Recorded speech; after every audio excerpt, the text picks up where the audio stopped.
Hey, what's up guys, it's Prophet, and this is going to be the review of the KWA MP7 licensed by Umarex.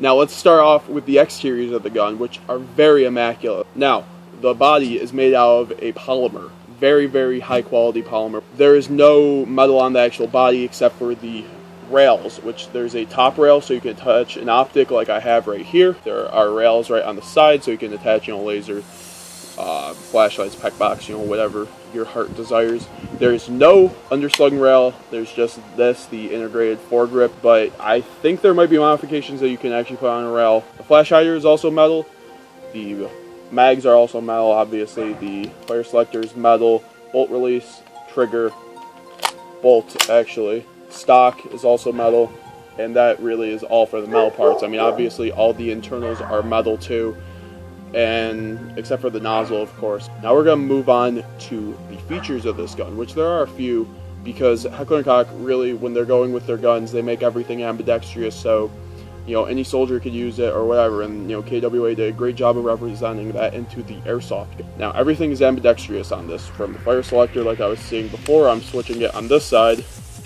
There's also the mag release right here, which is in USP like mag release. Comes out like that, just slides out.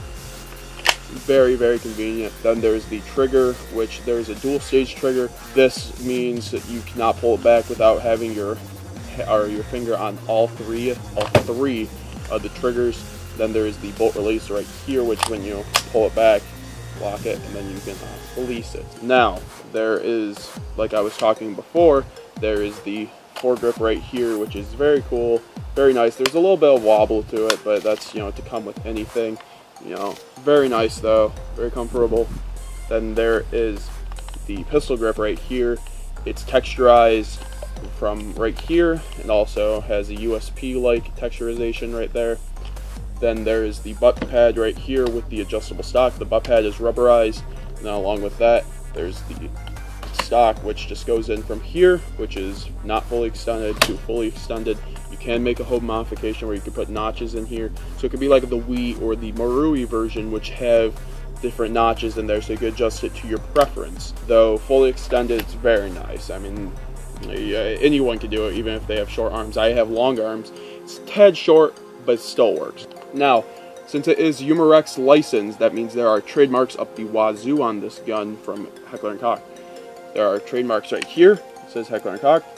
Warning right there from Umarex that's on the real steel rifle. It's very, very stupid because the KSC version doesn't even have this. I don't know why they still put it on, because obviously people know that this is not a firearm or whatever. It's still not a toy, but nonetheless, you could take that off by using your own home improvements to your gun. Then on this side, there are the caliber right there, the real steel caliber. Then there's still the ambidextrous trademarks, like on the pistol grip, which says HK MP7 A1, which is also on this side as well. Now right here, there is a 12mm threads, counterclockwise, though the flash hider is extremely hard to get off, so you're going to really have to use some pliers or something. But on top of that, you're going to have to get a conversion kit to a 14mm if you want to use standard suppressors. But you could also buy MP7 specific flash or suppressor. You can also buy MP7 specific suppressors, which are made by Umarex and VFC, which are very nice. I'd recommend them. Though there's also the Angry Gun Power Up Kit, which I would not recommend. So, and then right here, there's the hop up, which there is a tool that comes in the box. That's where you adjust your hop up, just like all KWA guns. You need to adjust it with a tool. Hop up is very precise. If I got it right now where it's soaring with .28s, and it's soaring about 200 plus feet. Very awesome for a 6-inch barrel gun. It's pretty ridiculous, but that's KWA hop up for you. Then right here, obviously, you can see the colored in fire selector. I've always liked that about HK guns. I don't know, it's something that I personally really, really like. Before I get into the shooting test or anything, I want to talk about the actual gun, about the FPS and all that. This gun shoots around 430 FPS with a .2 gram BB on an 80-degree day. That's how mine shot. It shoots very hard for a submachine gun. There are power down kits like the low bolt or the low power bolt made by KWA. I'd recommend that if you want to play this in CQB. I don't have that problem because I mainly play field, so that FPS range is very nice, but it's very loud on top of that. You'll see from the shooting test, you will scare people. I mean, the players I have in my group, they're scared to play against the gun just because, when you fire, everyone can hear that. I mean, that might be a con as well, but it's just a cool factor. And also, the fire rate is very fast, which I'll show you in the shooting test, which we're going to move on to. So let's go shoot it. So this is going to be the shooting test, and we're going to do a 100-foot target and a 150-foot target with .28s, and this is going to be shooting around 360 FPS with .28s. We're going to start off on the 100-foot test with semi and full auto. Let's do this.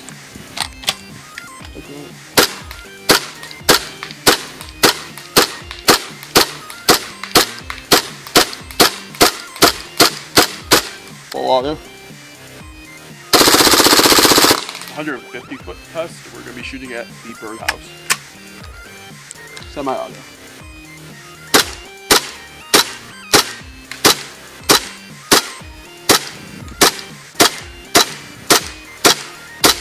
Alright, now full auto.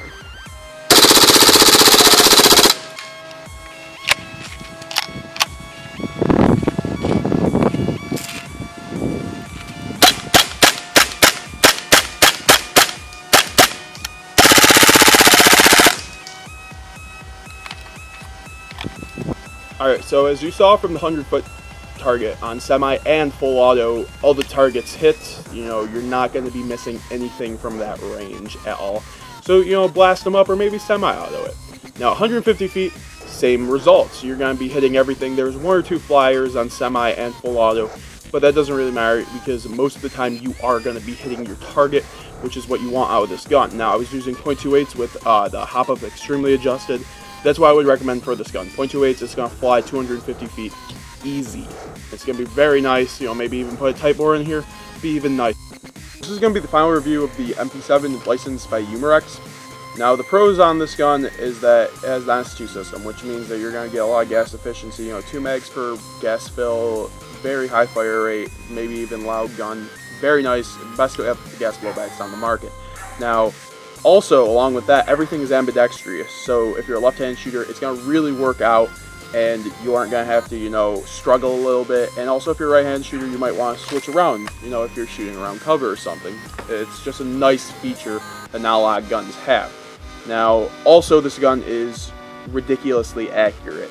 As you saw at the shooting test, you can hit anything. I'm just telling you from experience, you can hit things 200 feet plus, so you can use this as a very good field gun, not going to lie. Now, there are a couple cons, mainly being the sling points right here. They're small. I mean, you're going to just have to deal with them. The thing is, though, you're going to have to put the ring on, like I said, and you can't use any standard sling, without the ring, which is kind of an inconvenience, but it's like something that everybody has. Now, another con is the FPS, sort of. It depends, because if you're playing CQB, this is intended to be a CQB gun, it's going to be a con for you, but for me, that plays field a lot because I live in New York State. There's like one CQB field here.